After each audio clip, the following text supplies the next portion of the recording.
നമ്മൾ ഇന്ന് ഉണ്ടാക്കാൻ പോകുന്നത് ലഡുവാണ്. കടലമാവ് അരച്ച് വെച്ചിട്ടുണ്ട്, ഉപ്പ്, ബേക്കിംഗ് സോഡ. ഇനി ഇതൊന്ന് നന്നായിട്ട് മിക്സ് ചെയ്ത് യോജിപ്പിക്കുക. ഇനി ഇതിലേക്ക് അല്പം വെള്ളം ഒഴിച്ച് നല്ലതുപോലെ മിക്സ് ചെയ്തെടുക്കണം. ഈ ഒരു ദോശമാവ് രൂപത്തിലാക്കി എടുക്കുക. അതിനുശേഷം ഇതുപോലൊരു സ്ലോട്ടഡ് സ്പൂണ് എണ്ണയുടെ മുകളിൽ പിടിച്ച ശേഷം ആ മാവ് ഇതിലൂടെ ഇങ്ങനെ ഒഴിച്ചു കൊടുക്കുക.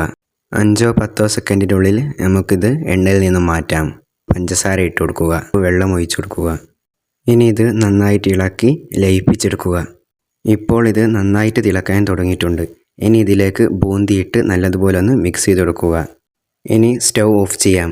ഈ സമയത്ത് കുറച്ച് യെല്ലോ ഫുഡ് കളർ ചേർത്ത് നല്ലതുപോലെ ഒന്ന് മിക്സ് ചെയ്ത് കൊടുക്കുക. ഇതിൻ്റെ ചൂട് തണയുന്നതിന് വേണ്ടിയിട്ട് ഇതൊന്ന് മാറ്റി വെക്കുക. ആ സമയം കൊണ്ട് കുറച്ച് അണ്ടിപ്പരിപ്പും മുന്തിരി ഒന്ന് വറുത്തെടുക്കാം. ഈ ആ ബൂന്തിയിലേക്ക് ഇതിട്ട് കൊടുക്കുക. ഇനി നല്ലതുപോലെ ഒന്ന് മിക്സ് ചെയ്ത് കൊടുക്കുക. ചെറിയ ചൂടോട് കൂടി നമുക്കിത് ഉരുട്ടിയെടുക്കാം.